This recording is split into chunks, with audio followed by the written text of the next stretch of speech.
Praise the lord. ದೇವರ ನಮಗೆ ಸ್ತೋತ್ರವಾಗಲಿ. ಬಿಡುಗಡೆ ಸಂದೇಶ ಕಾರ್ಯಕ್ರಮಕ್ಕೆ ನಾನು ನಿಮ್ಮೆಲ್ಲರನ್ನು ಯೇಸು ಕ್ರಿಸ್ತನ ನಾಮದಲ್ಲಿ ಸ್ವಾಗತಿಸ್ತೇನೆ. ಪ್ರಾರ್ಥನೆ ಮಾಡೋಣ. ಪರಲೋಕದಲ್ಲಿರುವ ದೇವರೇ, ಯೇಸು ಕ್ರಿಸ್ತನ ನಾಮದಲ್ಲಿ ನಿನ್ನ ಪಾದ ಸನ್ನಿಧಾನಕ್ಕೆ ನಾವು ಬಂದಿದ್ದೇವೆ. ನಾವು ವಾಕ್ಯವನ್ನು ಧ್ಯಾನ ಮಾಡೋದಕ್ಕೋಸ್ಕರವಾಗಿ ಇನ್ನು ವಾಕ್ಯಗಳನ್ನು ನಾವು ಪವಿತ್ರಾತ್ಮದಲ್ಲಿ ಅಭಿಷೇಕಿಸು. ಪವಿತ್ರಾತ್ಮನಲ್ಲಿ ಸ್ವಾಗತಿಸ್ತೇನೆ. ನಮ್ಮ ಒಳ್ಳೆಯ ಬೋಧಕನ ಎತ್ಕೊಂಡು ಈ ಸಂದೇಶದ ಮುಖಾಂತರವಾಗಿ ನಿನ್ನ ಜನರ ಸಂಗಡ ಮಾತನಾಡು. ಪವಿತ್ರಾತ್ಮನೇ, ಇವಾಗ ಕೆಲವು ಪ್ರತಿಯೊಂದು ಆತ್ಮಗಳಿಗೆ ಜೀವವನ್ನು, ಭಕ್ತಿಯ ಬಿರುದನ್ನು, ಬಿಡುಗಡೆಯನ್ನು, ಪ್ರೋತ್ಸಾಹವನ್ನು ಉಂಟು ಮಾಡಬೇಕು ನಾನು ಬೇಡಿಕೊಳ್ತೇನೆ ಯೇಸು ಕ್ರಿಸ್ತನ ನಾಮದಲ್ಲಿ. ಆಮೇನ್. ಇವತ್ತಿನ ಧ್ಯಾನ ಮಾಡ್ತೇವೆ ಕೀರ್ತನೆ ಪುಸ್ತಕದಲ್ಲಿ 4ನೇ ಅಧ್ಯಾಯದಲ್ಲಿ 4 ಮತ್ತು 5ನೇ ವಾಕ್ಯ.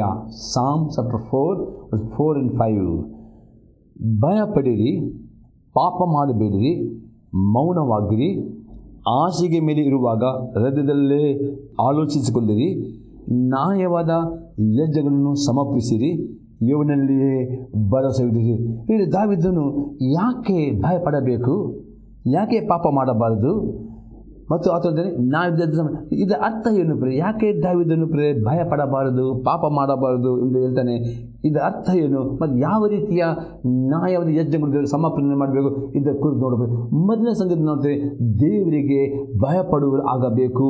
ನಾನು ನೋಡ್ತೇವೆ ಪ್ರಸಂಗಿ ಪುಸ್ತಕ 12ನೇ ಅಧ್ಯಾಯದಲ್ಲಿ 13 ಮತ್ತು 14ನೇ ವಾಕ್ಯ. ಎಕ್ಲೆಸಿಯಾಸ್ 12:13 and 14. ವಿಷಯವು ತೀರಿತು, ಎಲ್ಲವೂ ಕೇಳಿ ಮುಗಿಯಿತು. ದೇವರಿಗೆ ಭಯಪಟ್ಟು ಆತನ ಆಜ್ಞೆಗಳನ್ನು ಕೈಕೊಳ್ಳು. ಮನುಷ್ಯ ಕರ್ತವ್ಯ ಇದೆ, ಒಳ್ಳೆಯದಾಗಲಿ ಕೆಟ್ಟದಾಗಲಿ ಸಕಲ ರಹಸ್ಯ ಸಂಗತಿಗಳನ್ನು ವಿಮರ್ಶಿಸುವ ನ್ಯಾಯ ವಿಚಾರಣೆಗೆ ದೇವರು ಪ್ರತಿಯೊಂದು ಕಾರ್ಯವನ್ನು ಗುರಿ ಮಾಡುವನು. ಇಲ್ಲಿ ಸೊಲೊಮೋನನು ಪ್ರಸ್ತುತ ನಾನಾ ವಿಷಯದಲ್ಲಿ ಆತನು ಜ್ಞಾನದಿಂದ ಮಾತನಾಡಿದ್ರೆ ಲಾಸ್ಟ್ ಅವತ್ತು ಹೇಳ್ತಾನೆ, ಪ್ರತಿಯೊಬ್ಬರಿಗೆ ಆತನೇ ದೇವರಿಗೆ ಭಯಪಡಬೇಕು ಮತ್ತು ದೇವರ ಆಜ್ಞೆ ಕೈಕೊಂಡು ನಡೆಯುವುದು ಎಲ್ಲ ಮನುಷ್ಯರ ಕರ್ತವ್ಯ. ಇವತ್ತು ದೇವರು ನಿಮಗೆ ಕೊಟ್ಟಪಟ್ಟ ದೊಡ್ಡ ಜವಾಬ್ದಾರಿ ಯಾವುದಂದರೆ ದೇವರಿಗೆ ಭಯಪಟ್ಟು ಆತನ ಆಜ್ಞೆಗಳನ್ನು ಕೈಗೊಂಡು ನಡೆಯಬೇಕೆಂಬ ದೊಡ್ಡ ಜವಾಬ್ದಾರಿ ಕೊಟ್ಟಿದ್ದೀವಿ. ನಿಮ್ಮ ಕರ್ತವ್ಯ ಅಂತ ಹೇಳಿ ಸೋಲ್ ಮಾಡ್ತಾನೆ. ಯಾಕೆಂದರೆ ನೀವು ಮಾಡೋ ಒಳ್ಳೆಯದಂದರೆ ನೀವು ದೇವರ ವಿಧರಾದರೆ ಹೌದು, ಪ್ರತಿಯೊಂದು ಒಳ್ಳೆಯದಕ್ಕಾಗಲಿ ಕೆಟ್ಟದಕ್ಕಾಗಲಿ ಇದೇ ಲೋಕದಲ್ಲಿ ನೀವು ಸಾಯೋ ಮೊದಲು ಪ್ರತಿಯೊಂದು ನಿಮ್ಮ ಕ್ರಿಯೆಗಳನ್ನು ನ್ಯಾಯ ವಿಚಾರಣೆಗೆ ಗುರಿ ಮಾಡುತ್ತಾನೆ. ಅದಕ್ಕೆ ನೀವು ಭಯಪಡಬೇಕು. ಯಾಕಂದರೆ ದೇವರು ಪಕ್ಷಪಾತ ಮಾಡುವುದಿಲ್ಲ. ನೀವು ವಿಧೇಯರಾದವರಿಗೆ ವಿಧೇಯತೆ ಆಶೀರ್ವಾದ, ಅವಿಧರಾದರೆ ಆದರೆ ಅದಕ್ಕೋಸ್ಕರ ದೇವರು ಭಯಪಡಬೇಕಂದ್ರೆ ಸ್ವಲ್ಪ ಹಾಗಾದ ಹೊಸ ಮುಡಕಲ್ಲಿ ನಾವು ನೋಡುವ ಯಾವ ರೀತಿಯಲ್ಲಿ ವಿಧೇಯರಾದವರಿಗೆ ಅದು ಯಾವ ರೀತಿ ನ್ಯಾಯ ಬರ್ತದೆ ಎಂಬುದಾಗಿ ನಾವು ನೋಡ್ತೇವೆ. ರೋಮಾಪುರದವರಿಗೆ ಪತ್ರಿಕೆ 2ನೇ ಅಧ್ಯಾಯದಲ್ಲಿ 4ರಿಂದ 11ನೇ ವಾಕ್ಯ. Romans chapter 2:4-11. ಆತನ ಅಪಾರವಾದ ದಯ, ಸಹನ, ದೀರ್ಘ ಶಾಂತಿಗಳನ್ನು ಅಸಡ್ಡೆ ಮಾಡುತ್ತೀಯಾ? ಮನಸ್ಸನ್ನು ಬೇರೆ ಮಾಡಿಕೊಳ್ಳುವುದಕ್ಕೆ ದೇವರ ಉಪಕಾರವು ನಿನ್ನ ಪ್ರೇರಿಸುತ್ತದೆ ಎಂಬುದು ನಿನಗೆ ಗೊತ್ತಿಲ್ಲವೇ? ಅಪ್ಪ ಮಾಡ್ತಾರೆ ಇವತ್ತು ಯೇಸು ಕ್ರಿಸ್ತನ ಮುಖಾಂತರ ಕೃಪೆ, ಯೇಸು ಕ್ರಿಸ್ತನ ಕೃಪೆ ಅದು ಅಪಾರಿಮಿತವಾಗಿ ಆತನು ತನ್ನ ಮಕ್ಕಳಿಗೆ ದಯ ತೋರಿಸಿದೆ. ಅದು ತುಂಬ ಸಹಿಸುವ ಸ್ವಭಾವವಾಗಿದೆ. ತುಂಬ ತಾಳ್ಮೆ ತನ್ನ ಮಕ್ಕಳಿಗೆ ಆತನ ಸಮಯ ಕೊಡ್ತಾನೆ. ತನ್ನ ಮಕ್ಕಳು ಪಾಪಕ್ಕೆ ಪಶ್ಚಾತ್ತಾಪಟ್ಟುಕೊಂಡು ದೇವರ ಆಜ್ಞೆಗೆ ವಿಧೇಯರಾಗಬೇಕು ಎಂಬುದಾಗಿ ತುಂಬ ಸಮಯ ಕೊಡ್ತಾನೆ. ಅದಕ್ಕೆ ಅಲ್ಲಿ ಅಪ್ಪ ಈ ದೇವರು ಕೊಡುವ ಸಮಯ, ಆ ಕೊಡುವ ತಾಳ್ಮೆ, ಅದು ಕೃಪೆ ತಿರಸ್ಕಾರ ಮಾಡಬಾರದು ಎಂದು ಅಪೊಸ್ತಲನು ಹೇಳಿದೆ. ಅದು ಒಳ್ಳೆಯದನ್ನು ನಡುವ ಪ್ರತಿಯೊಬ್ಬನಿಗೆ ಪ್ರಭಾವವು, ಮಾನವು, ಮನಸ್ಸಾಂತಿ ಉಂಟಾಗದೆ ಅಪೊಸ್ತಲನು ಮಾತಿದೆ. ಒಳ್ಳೆಯದಂದರೆ ದೇವರಿಗೆ ಭಯಪಟ್ಟುಕೊಂಡು ದೇವರ ವಾಕ್ಯಕ್ಕೆ ವಿಧೇಯರಾಗುವುದಾದರೆ ಪಾಪವನ್ನು ಮಾಡದವರಿಗೆ ಅವರಿಗೆ ದೇವರು ಮನಸ್ಸಿಗೆ ಮನಃಶಾಂತಿ ಮತ್ತು ಪ್ರಭಾವ, ಮಾನ ಕೊಡುತ್ತಾನೆ. ಯಾವುದೇ ಮೊದಲು ಆನಂದ ಗ್ರೀಕರು ಸಹ ದೇವರಿಗೆ ಪಕ್ಷಪಾತವಿಲ್ಲ. ಅದಕ್ಕೆ ದಾವಿದನೇ ಭಯಪಡಿರಿ. ಪಾಪಂತ ನೀವು ದೇವರಿಗೆ ಭಯಪಡಿದರೆ ದೇವರು ಒಳ್ಳೆಯವನಾಗಿದ್ದಾನೆ, ಅದು ನೀತಿ ಸ್ವರೂಪನಾಗಿದ್ದಾನೆ, ನೀತಿನ ನ್ಯಾಯ ತೀರ್ಪು ಮಾಡುವನಾಗಿದ್ದಾನೆ. ನೀವು ದೇವರ ಕೃಪೆ ಉಂಟು, ದೇವರ ಪ್ರೀತಿ ಸ್ವರೂಪ ಎಂಬುದಾಗಿ ಇನ್ನು ನೀವು ಪಾಪವನ್ನು ಮಾಡುತ್ತೀರೋ, ಪಾಪದಲ್ಲಿ ಜೀವಿಸ್ತಿರೋ ಅವರಿಗೆ ದೇವರ ನ್ಯಾಯ ತೀರ್ಪು ಬರ್ತದೆ. ಅದು ನೀವು ದೇವರಿಗೆ ಭಯಪಟ್ಟುಕೊಂಡು ನಾನು ಕೈಕೊಂಡು ಅವರಿಗೆ ಆಶೀರ್ವಾದವು, ಪ್ರಭಾವವು 2 ಪಟ್ಟು ಮನಃಶಾಂತಿ ಸಿಗ್ತದೆ. ಅದಕ್ಕೆ ನಿಮ್ಮ ಕಷ್ಟಗಳು ಬೇಡ, ಸಂಕಟಗಳು ಬೇಡ, ವೇದನೆಗಳು ಬೇಡ, ಆಗ ನೀವು ರೋಗಗಳು ಬೇಡ, ಆದರೆ ಎಲ್ಲ ಸಂಗತಿ ನಿಮಗೆ ಸಂರಕ್ಷಣೆ ಬೇಕಾ, ಒಳ್ಳೆಯದು ಬೇಕಾಗಿದೆ. ಇಷ್ಟೇ ದೇವರಿಗೆ ಭಯಪಟ್ಟು ಪ್ರತಿಯೊಂದು ಆಜ್ಞೆಗೆ ನಡೆಯುತ್ತಾರೆ. ದೇವರು ನಿಮಗೆ ಒಳ್ಳೆಯದನ್ನು ಮಾಡ್ತಾನೆ. ನಿಮ್ಮ ಪ್ರಭಾವ, ಮಾನ, ಮನಃಶಾಂತಿ, ಒಳ್ಳೆಯ ಆರೋಗ್ಯ, ಎಲ್ಲ ರೀತಿಯ ಆಶೀರ್ವಾದ, ದೀರ್ಘ ಆಯುಷ್ಯವನ್ನು ದೇವರು ಕೊಡುವನಾಗಿದೆ. ಆದರೆ ನೀವು ದೇವರ ಕೃಪಾಲು, ದೇವರ ಪ್ರೀತಿ ಸ್ವರೂಪನು, ದೇವರ ಪಾಪಿಗೆ ಶಿಕ್ಷೆ ಕೊಡದಂತೆ ನೀವು ಕಠಿಣರಾಗಿ ಇನ್ನೂ ಪಾಪ ಜೀವಿಸಿದರೆ ಒಂದು ದಿನ ಬರ್ತದೆ. ಆ ದಿನದಲ್ಲಿ ಪ್ರತಿಯೊಬ್ಬ ಪಾಪಿಗಳಿಗೆ, ಪ್ರತಿಯೊಂದು ಪಾಪ ಮಾಡುವವರಿಗೆ ಶಿಕ್ಷೆ ಕೊಡುತ್ತಾನೆ. ಅದಕ್ಕೆ ದಾವೀದ ಹೇಳ್ತಾನೆ, ಪಾಪ ಮಾಡಬಾರ್ದು, ಭಯಪಡಬೇಕು ಹೇಳ್ತಾನೆ. ಈಗ ಎಲ್ಲ ಸಂಗತಿ ನೋಡ್ತೇನೆ, ಪಾಪ ಮಾಡುವುದನ್ನು ಬಿಟ್ಟು ಬಿಡಬೇಕು. ಯೋಹನ ಬರೆದ ಸುವಾರ್ತೆ 5ನೇ ಅಧ್ಯಾಯದಲ್ಲಿ 1-9 ವಾಕ್ಯ ಮತ್ತು 14ನೇ ವಾಕ್ಯ. John gospel 5 verse 1-9 and 14 verse. ಇದಾದ ಮೇಲೆ ಯೆಹೂದ್ಯರಂದು ಜಾತ್ರೆ ಬಂದದರಿಂದ ಯೇಸು ಯೆರೂಸಲೇಮಿಗೆ ಹೋದನು. ಯೆರೂಸಲೇಮಿನಲ್ಲಿ ಕುರಿ ಅಗಸೆಯ ಬಾಲಿನ ಹತ್ತಿರದಲ್ಲಿ ಒಂದು ಕೊಳವಿದೆ. ಇದಕ್ಕೆ ಇಬ್ರಿಯ ಮಾತಿನಲ್ಲಿ ಬೆಸ್ತದ ಎಂದು ಹೆಸರು. ಅಲ್ಲಿ 5 ಮಂಟಪಗಳಿವೆ. ಇವುಗಳಲ್ಲಿ ಬಹುಮಂದಿ ರೋಗಿಗಳು, ಕುರುಡರು, ಕುಂಟರು, ಮೈ ಒಣಗಿದವರು ಬಿದ್ದುಕೊಂಡಿರುವರು. ಅಲ್ಲಿ 38 ವರ್ಷದಿಂದ ರೋಗಿಯಾಗಿದ್ದ ಒಬ್ಬ ಮನುಷ್ಯನಿದ್ದನು. ಅವನು ಬಿದ್ದಿರುವುದನ್ನು ಯೇಸು ಕಂಡು, ಇವನು ಹೀಗಾಗಿ ಬಹುಕಾಲವಾಗಿದೆ ಎಂದು ತಿಳಿದು, ನಿನಗೆ ಸ್ವಸ್ಥವಾಗಲಿಕ್ಕೆ ಮನಸ್ಸುಂಟೋ ಎಂದು ಅವನನ್ನು ಕೇಳಿದಕ್ಕೆ ಆ ರೋಗಿಯು, ಸ್ವಾಮಿ, ನೀನು ಉಕ್ಕುವಾಗ ನನ್ನನ್ನು ಕೊಳದೊಳಗೆ ಇಳಿಸುವರು ಒಬ್ಬರೂ ಇಲ್ಲ. ನಾನು ಬರುವುದರೊಳಗೆ ನನಗಿಂತ ಮುಂದಾಗಿ ಮತ್ತೊಬ್ಬನು ಇಳಿಯುತ್ತಾನೆ ಅಂದನು. ಯೇಸು ಅವನಿಗೆ, ಎದ್ದು ನಿನ್ನ ಹಾಸಿಗೆಯನ್ನು ಹೊತ್ತುಕೊಂಡು ನಡೆ ಎಂದು ಹೇಳಿದನು. ಆ ಕ್ಷಣವೇ ಆ ಮನುಷ್ಯನು ಸ್ವಸ್ಥನಾಗಿ ತನ್ನ ಹಾಸಿಗೆಯನ್ನು ಹೊತ್ತುಕೊಂಡು ನಡೆದನು. ಮತ್ತು 14ನೇ ವಾಕ್ಯದಲ್ಲಿ, ಇದಾದ ಮೇಲೆ ಯೇಸು ಅವನನ್ನು ದೇವರಲ್ಲಿ ಕಂಡುಕೊಂಡು, ನಿನಗೆ ಸ್ವಸ್ಥವಾಯಿತಲ್ಲ, ಇನ್ನು ಮೇಲೆ ಪಾಪ ಮಾಡಬೇಡ, ಹೆಚ್ಚಿನ ಕೇಡು ಬಂದಿತು ಅಂದನು. ನೋಡಿದ್ರೆ, ಆ 38 ವರ್ಷದಿಂದ ಒಬ್ಬ ರೋಗಿ ಆ ಬೆಸ್ದ ಕೊಲ್ಲಿ ಬಿದ್ದುಕೊಂಡನು. ಅಲ್ಲಿ ದೇವ ದೂತ ನೀರು ಅಲುಗಾಡುವಾಗ ಯಾರು ಆ ಬೆಸ್ದ ಕೊಲ್ಲ ಅವರು ಗುಣವಾದ ಈ 30 ವರ್ಷ ಒಂದು ರೋಗಿ ಗುಣವಾಗಿದೆ ಬಿದ್ದದನ್ನು ಯೇಸು ನೋಡಿ, ಯೇಸು ಕ್ರಿಸ್ತ ಅವನು ಹೇಳ್ತಾನೆ, ನಿನ್ನ ಹಾಸಿಗೆಯನ್ನು ಹೊತ್ತುಕೊಂಡು ನಡೆ ಎಂದ ಕೂಡಲೇ ಅವನು ಇಮ್ಮಿಡಿಯೇಟ್ ಗುಣವಾಗ್ತಾನೆ. ಈ ಗುಣವಾದ ನಂತರ 14ನೇ ಭಾಗ ನೋಡ್ತೇವೆ, ಇದಾದ ಮೇಲೆ ಯೇಸು ಅವನನ್ನು ದೇವರಲ್ಲಿ ಕಂಡುಕೊಂಡು, ನಿನಗೆ ಸ್ವಸ್ಥವಾಯಿತಲ್ಲ, ಇನ್ನು ಮೇಲೆ ಪಾಪ ಮಾಡಬೇಡ, ನಿನ್ನ ಹೆಚ್ಚಿನ ಕೇಡು ಬಂದಿತ್ತು ಅಂದನು. ಹಾಗೆ ಅತಿ ಸ್ಪಷ್ಟ ನೋಡ್ತೇವೆ, ಯಾಕೆ ಪಾಪ ಮಾಡಬಾರ್ದು. ಪಾಪ ನೀವು ಮಾಡುವಾಗ ಯೇಸು ಕ್ರಿಸ್ತನು ತನ್ನ ಕಲ್ವರಿ ಕ್ರೂಜಲ್ಲಿ ನಿಮ್ಮೆಲ್ಲ ಪಾಪ ಹೊತ್ತುಕೊಂಡು ನಿಮಗೋಸ್ಕರ ರಕ್ತವನ್ನು ಸುರಿಸಿದ ನಿಮಿತ್ತವಾಗಿ ನಿಮ್ಮ ಪಾಪವನ್ನು ಒಪ್ಪಿಕೊಂಡು ಅರಿಕೆ ಮಾಡುವಾಗ ಅದನ್ನೆಲ್ಲ ಪಾಪವನ್ನು ಶ್ರಮಿಸಿ ಎಲ್ಲ ಅನೀತಿಯನ್ನು ಪರಿಹರಿಸಿ ನಿಮ್ಮ ನೀತಿಯನ್ನು ಮಾಡ್ತಾನೆ. ಮತ್ತು ಆ ನೀತಿಯನ್ನು ಹೊಂದಿಕೊಂಡು ಪುನಃ ಪಾಪ ಮಾಡಿ ಆ ಪಾಪಕ್ಕೆ ದಾಸರಾದರೆ ಪುನಃ ನಿಮಗೆ ಇಲ್ಲಿ ಆ ರೋಗಿಗೆ 38 ವರ್ಷದಿಂದ ರೋಗ ಯೇಸು ಕ್ರಿಸ್ತನು ಗುಣ ಮಾಡಿದನು. ಗುಣ ಮಾಡಿದ ನಂತರ ಯೇಸು ಅಂದರೆ, ನೀನು ಗುಣವಾಯ್ತಲ್ಲ, ಇನ್ನು ಮೇಲೆ ಪಾಪ ಮಾಡಬೇಡ, ಪಾಪ ಮಾಡಿದರೆ ಇನ್ನೂ ಹೆಚ್ಚು ಕೇಳಿ ಬರ. ಇವತ್ತು ಯೇಸು ಕ್ರಿಸ್ತನ ನಿಮ್ಮ ನಂಬಿಕೆ ನಿಮಗೆ ನಿಮ್ಮೆಲ್ಲ ರೋಗಗಳು ವಾಸಿ ಮಾಡಿದ್ದಾನೆ, ನಿಮ್ಮ ಅದ್ಭುತ ಮಾಡಿದ್ದಾನೆ, ನಿಮ್ಮ ನಿತ್ಯ ಜೀವ ಕೊಟ್ಟಿದ್ದಾನೆ, ನಿಮ್ಮ ಸಮಾಜ ಎಲ್ಲ ಆಶೀರ್ವಾದ ಹೊಂದಿಕೊಂಡಿದ್ದೀರಿ. ಯಾವ ಎಷ್ಟು ನಂಬಿಕೆ ಇಟ್ಟುಕೊಂಡು ಅದು ನಿಮ್ಮ ಕರ್ತನ ಓಡೆ ನಿಮ್ಮ ಅಂಗೀಕಾರ ಮಾಡುವ ದೇವರ ಕೃಪೆಯಿಂದ ಈ ಕೊಟ್ಟ ಆಶೀರ್ವಾದ, ಕೊಟ್ಟ ಬಿಡುಗಡೆ, ಕೊಟ್ಟ ಆರೋಗ್ಯ ಕಡೆ ತನಕ ಕಾಪಾಡಿಕೊಳ್ಳಬೇಕಾದ್ರೆ ಪುನಃ ಪಾಪ ಮಾಡಬೇಡ್ರಿ. ಪಾಪ ಮಾಡುವುದಾದರೆ ನಿಮಗೆ ಗುಣವಾದವರೆಗೆ ಪುನಃ 2 ಪಟ್ಟು ಬರುವುದು. ಅದಕ್ಕೆ ನಿಮಗೆ ಕೇಡು ಬರಬಾರದು, ಆಪದಗಳು ಬರಬಹುದು, ದುರ್ಮರಣಗಳು ಬರಬಹುದು. ಹಾಗಾದರೆ ಇದೆಲ್ಲ ನಿಮಗೆ ತಪ್ಪಿಸಿಕೊಳ್ಳಬೇಕಾದರೆ ನೀವು ದೇವರಿಗೆ ಭಯಪಡಬೇಕು, ಅದಕ್ಕೆ ಗುಣಬೇಕು. ಮತ್ತು ಪುನಃ ಪಾಪ ಮಾಡಿದವನಿಗೆ ಇನ್ನೂ 2 ಪಟ್ಟು ಜಾಸ್ತಿ ಕೇಳಿ ಬರ್ತದೆ. ಇಲ್ಲಿ ಯೇಸು ಕ್ರಿಸ್ತನು ಆ 38 ವರ್ಷದ ರೋಗಿಗೆ ಅವನು ಎಚ್ಚರಿಕೆ ಕೊಡುತ್ತಾನೆ. ಇನ್ನೊಂದು ವಾಕ್ಯ ನಾವು ನೋಡ್ತೇವೆ, 1ನೇ ಕೊರಿಂಥದವರಿಗೆ ಪತ್ರಿಕೆ 15ನೇ ಅಧ್ಯಾಯದಲ್ಲಿ 34ನೇ ವಾಕ್ಯ. 1 Corinthians 15 verse 34. ಇಂಥ ಅಮಲಿಂದ ಎಚ್ಚೆತ್ತು ನೀತಿವಂತರಾಗಿರಿ, ಪಾಪವನ್ನು ಬಿಟ್ಟು ಬಿಡಿರಿ.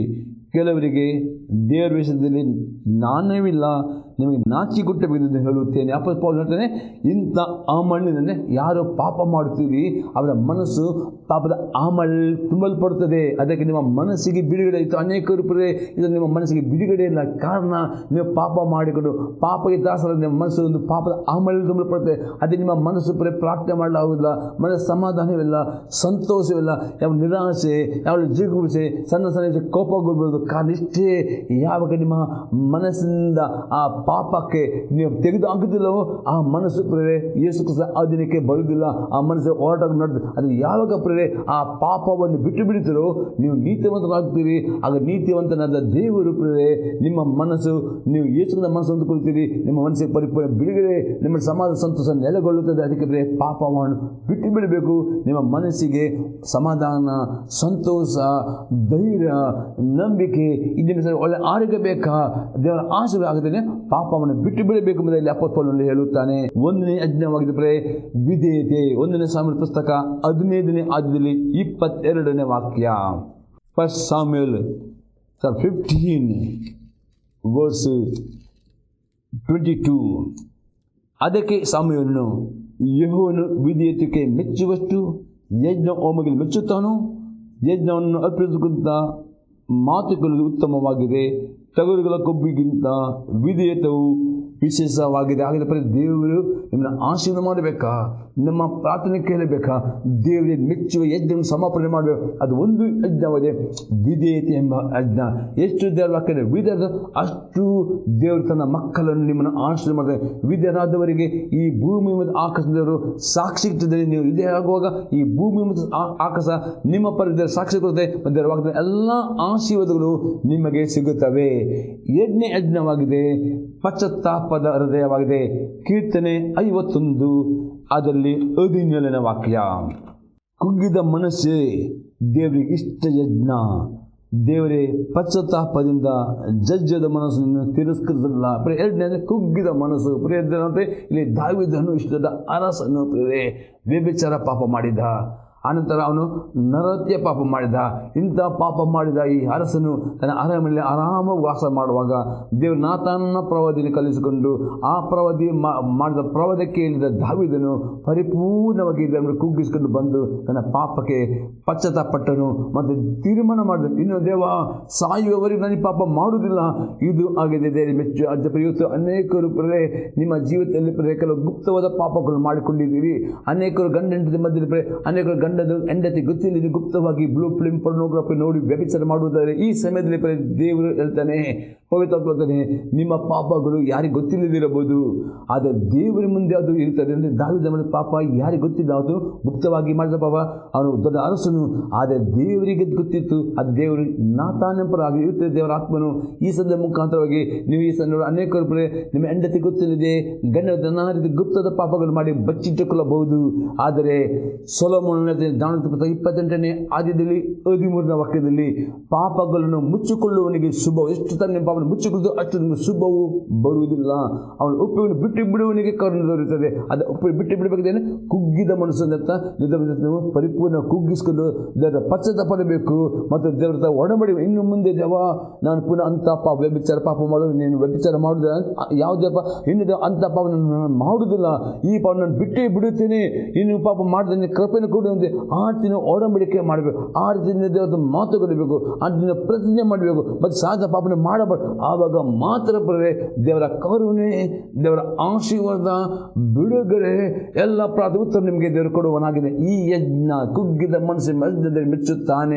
ಅನೇಕರು ಸಮಯ ಕೇಳ್ತೀರಿ, ಅದು ಪುನಃ ಆಗಿಲ್ಲ.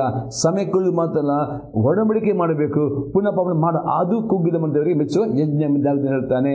ಅದಕ್ಕೆ ದೇವರು ದಾವೀದನು ನನಗೆ ಒಪ್ಪುವ ಮನಸ್ಸನು, ನನ್ನ ಹೃದಯಕ್ಕೆ ಒಪ್ಪುವನು ಎಂಬುದು ಹೇಳ್ತಕ್ಕಂಥ ಅವನ ನಂತರ ಪಾಪ ಮಾಡಲಿಲ್ಲ. ಅದಕ್ಕೆ ದೇವರು ಅವನಿಗೆ 2 ಪಟ್ಟು ಆಶೀರ್ವಾದ, ಅದೇ 2 ಪಟ್ಟು ಆಶೀರ್ವಾದ ಎದುರು ಕೊಡುವನಾಗಿದ್ದಾನೆ.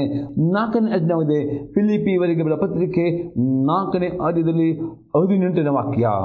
ಫಿಲಿಪಿ 4:18. ಎಪಫ್ರೊದಿತನ ಕೈಯಿಂದ ನೀವು ಕೊಟ್ಟು ಕಳುಹಿಸಿದು ನನಗೆ ತಲುಪಲಾಗಿ ನಾನು ತುಂಬಿ ತುಳುಕಿದವನಾಗಿದ್ದೇನೆ. ಅದು ದೇವರಿಗೆ ಮೆಚ್ಚಿಕಾದುದು, ಸುಗಂಧ ವಾಸನೆ, ಇಷ್ಟ ಯಜ್ಞವೇ. ಇವತ್ತು ಅನೇಕರು ಆರ್ಥಿಕ ಕ್ಷೇತ್ರದಲ್ಲಿ ನನ್ನ ಸಂಬಳ ಜಾಸ್ತಿ ಆಗಿದೆ ಪಾಸ್ಟರ್, ನನಗೆ ಸಾಲ ಉಂಟು, ನಾನು ಎಷ್ಟು ದುಡಿದು ನನಗೆ ಸಾಕೋದು ಕಾರಣ ಪ್ರಿಯರೇ. ಮಲಾಕಿ ಪುಸ್ತಕದಲ್ಲಿ ಅತಿ ಸ್ಪಷ್ಟ ಮಲಾಕಿ ಪುಸ್ತಕ 3ನೇ 8ನೇ ವಾಕ್ಯದಲ್ಲಿ ದೇವತೆ ನರಮನಸ್ಸನ್ನು ಕದ್ದುಕೊಳ್ಳಬಹುದೇ, ನನಗೆ ಸಲ್ಲಬೇಕು ದಶಮಾಂಶ ಮತ್ತು ಪ್ರತ್ಯೇಕಿಸಿದ ಕಾಣಿಕೆಯನ್ನು ಕದ್ದುಕೊಂಡು ನಿಮಿತ್ತವಾಗಿ ಶಾಪ ಬಂದಿದೆ ಎಂಬುದಾಗಿ ಮಲಾಕಿ ಹೇಳ್ತಾನೆ. ಹಾಗಾದರೆ ಇದು ಆ ಆರ್ಥಿಕ ಮುಗ್ಗಟ್ಟು, ಕೊರತೆ, ಸಾಲ ಎಂಬ ಶಾಪ ಮುರಿಬದೆ ನೀವು ಮಾಡುವ ಇಷ್ಟೇ ದೇವರಿಗೆ ಕೊಡುವ ದಶಮಾಂಶ ಪ್ರಥಮ ಫಲ 1 ಭಾಗ ಯಥಾರ್ಥವಾಗಿ ದೇವರಿಗೆ ಕೊಡಲೇಬೇಕು. ದೇವ್ರ ಸಂಬಂಧಪಟ್ಟದಾಗಿದೆ. ಈಗ ನಿಮ್ಮ ಸಂಬಳ ಜಾಸ್ತಿ ಆಗಬೇಕು, ನಿಮ್ಮ ಬಿಸ್ನೆಸ್ ಇನ್ಕಮ್ ಜಾಸ್ತಿ ಆಗಬೇಕು, ನಿಮ್ಮ ಕೊತ್ತು ನೀಗಲು ಪಡಬೇಕು, ನಿಮ್ಮ ಸಾಲ ಆಗದೆ ನಿಮ್ಮ ದೇವರಿಗೆ ಕೊಡ 10ನೇ ಭಾಗ ನೀವು ದೇವ್ರಿಗೆ ಕೊಡಲೇಬೇಕು. 10ನೇ ಭಾಗ ಕೊಡುವವರಿಂದ ದೇವರು ಆಶೀರ್ವಾದ ಮಾಡ್ತಾನೆ. ಹೇಗೆ ಅಬ್ರಾಹ್ಮನು ತನ್ನೇ ಬಂದ ಎಲ್ಲ ಅದರಲ್ಲಿ 10ನೇ ಭಾಗವನ್ನು ಮೆಲ್ಕಿಸೆದೆಕನಿಗೆ ಕೊಟ್ಟನು. ಮೆಲ್ಕಿಸೆದೆಕನು ದೇವರ ಹೆಸರಿನಿಂದ ಅವನ ಆಶೀರ್ವಾದ ಮಾಡಿದನು. ಅವನ ಅದೇ ನಿಮ್ಗೆ ಆಶೀರ್ವದಿಸೋದು ಅದು ಇನ್ನೂ ನಿಮ್ಮ ಸಂಬಳವು ಜಾಸ್ತಿ ಆಗಬೇಕು. ನಿಮ್ಮ ಕೊರತೆ ನೀಗಲು ಪಡಬೇಕು, ನಿಮಗೆ ಮನೆ ಕಟ್ಟಲು ಪಡಬೇಕು, ನಿಮಗೆ ಬೇರೆ ಬೇರೆ ಹಾಗಾದ್ರೆ ಏನು ಮಾಡಬೇಕು, ದೇವರ ತಬ್ಬೆ ದೇವರೇ ನಾನು 10ನೇ ಭಾಗದಲ್ಲಿ ಕೊಡೋದು ಏನು ನಾನು ಸ್ಯಾಕ್ರಿಫೈಸ್ ಮಾಡಿಕೊಡು. ಹಾಗೆ ದೇವರ ಆತ್ಮನು ನಿಮ್ಮ ಆತ್ಮದಲ್ಲಿ ಮಾತನಾಡಿದ ಪ್ರಕಾರ ಪ್ರಿಯರೇ ದೇವರ ಆತ್ಮ ರೀತಿಯಾಗಿ ಸಂತೋಷದಿಂದ ಸ್ಯಾಕ್ರಿಫೈಸಲ್ ಆಗಿ ಇಲ್ಲಿ ಎಪಪ್ರದನು ಪ್ರಿಯರೇ ದಶಮ ಬಗ್ಗೆ ಇಲ್ಲಿ ಎಪಪ್ರದನು ದಶಮ ಕೊಟ್ಟಿದ್ದನು ಇನ್ನು ಎಷ್ಟರಾಗಿ ತ್ಯಾಗ ಮಾಡಿ ಕೊಟ್ಟ ಕಾಣಿಕೆ ಅಪ್ಪಳ್ತಾನೆ. ಇದು ದೇವರಿಗೆ ಮೆಚ್ಚಿಕೆ, ಅದು ಯಜ್ಞ, ಇದು ಸುಗಂಧ ವಾಸನೆ. ಆಗ 19ನೇ ವಾಕ್ಯದಲ್ಲಿ ನನ್ನ ದೇವರು ತನ್ನ ಪ್ರವೇಶಕ್ಕಾಗಿ ನಿಮ್ಮ ಕೊದ್ದಿಗೆ ಪ್ರಯತ್ನವು ಯಾವಾಗ ದೇವರಿಗೆ ನೀವು ದಶಮ ಭಾಗ ಕೊಡಲೇಬೇಕು. ಪೂರ್ಣ ಮಾಡ್ತೇನೆ. ಅದು ದೇವರಿಗೆ ಸಂಬಂಧಪಟ್ಟದ್ದು. ದೇವರ ದಶಮಾಂಶ ಕೊಡುವುದು ಆಶೀರ್ವಾದ ಮಾಡಿಯೇ ಮಾಡ್ತಾರೆ. ಅದು ಇನ್ನೂ ನಿಮ್ಮ ಆರ್ಥಿಕ ಮಟ್ಟ, ಆರ್ಥಿಕ ಸಂಬಳ, ಸಾಲ ಬಿಡಬೇಕು, ಖರ್ಚುಗಳು ನೀಗಲು ಪಡಬೇಕು, ಬ್ಯಾಂಕ್ ಲೋನ್ ಇಲ್ಲದೆಲ್ಲ ಕಾರ್ಯ ಆಗದೆ ಸ್ಯಾಕ್ರಿಫಿಷಿಯಲ್ ಗಿವಿಂಗ್ ಅಥವಾ ಕಾಣಿಕೆ ದೇವರ ಹತ್ರ ಬೇಡಿರಿ. ಪವಿತ್ರಾತ್ಮನೇ ನಾನು ಸ್ಯಾಕ್ರಿಫೈಸ್ ಮಾಡಬೇಕು. ದೇವರ ಹತ್ರ ಸ್ವರ ಕೇಳಿರಿ. ದೇವರ ಹತ್ರ ಮಾತ್ರ ನಂಬಿಕೆಯಿಂದ ನೀವು ಸ್ಯಾಕ್ರಿಫೈಸ್ ಕಾಣಿಕೆ ಕೊಡುವಾಗ. ಈಗ 5ನೇ ಯಜ್ಞ ನೋಡ್ತೇವೆ, ಸ್ತುತಿ ಸ್ತೋತ್ರ ಎಂಬ ಯಜ್ಞ. ಇಬ್ರಿಯವರಿಗೆ ಬರೆದ ಪತ್ರಿಕೆ 13ನೇ ಅಧ್ಯಾಯದಲ್ಲಿ 15ನೇ ವಾಕ್ಯ. ಇಬ್ರಿ 13:15. ಆದ್ದರಿಂದ ಆತನ ಮೂಲಕವಾಗಿಯೇ ದೇವರಿಗೆ ಸ್ತೋತ್ರ ಯಜ್ಞವನ್ನು ಎಡೆಬಿಡದೆ ಸಮರ್ಪಿಸೋಣ.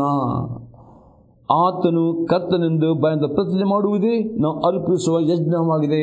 5ನೇ ಯಜ್ಞವಾಗಿದೆ. ನಿರಂತರವಾಗಿ ಎಲ್ಲ ಸನ್ನಿವೇಶ, ಎಲ್ಲ ಸಮಯದಲ್ಲಿ ಯೇಸು ಕ್ರಿಸ್ತನ ಕರ್ತನು ಓಡಿ ನೆಮ್ಮದಿಯಾಗಿ ಅರಿಕೆ ಮಾಡುವಂತಹ ಸ್ತುತಿ ಪದಗಳು ಪ್ರಿಯರೇ, ಬೇರೆ ಹೆಸರಲ್ಲ.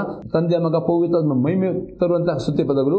ಯೇಸು ಕ್ರಿಸ್ತನ ಕರ್ತನ ಅರಿಕೆ ಮಾಡೋ ಅಂತಹ ಸ್ತುತಿ ಪದಗಳನ್ನು ದೇವರು ಸ್ತೋತ್ರ ಮಾಡುವುದೇ ದೇವರಿಗೆ ಸಮರ್ಪಕವಾದ ಯಜ್ಞ. ಬರೀ ಖಾಲಿ ಅದು ಬೇಕು ಇದು ಬೇಕು ಪ್ರಾರ್ಥನೆ ಮಾಡುವುದಲ್ಲ. ಅದರ ಜೊತೆಯಲ್ಲಿ ಪ್ರಿಯರೇ 1 ಗಂಟೆ ಆದರೂ ದೇವರಿಗೆ ಬೆಳಗಿನ ಜಾವ ರಾತ್ರಿ ಕುಟುಂಬಕ್ಕೆ ಸ್ತುತಿ ಸ್ತೋತ್ರ ಮಾಡಲೇಬೇಕು ಬುದ್ಧಿಯಿಂದ.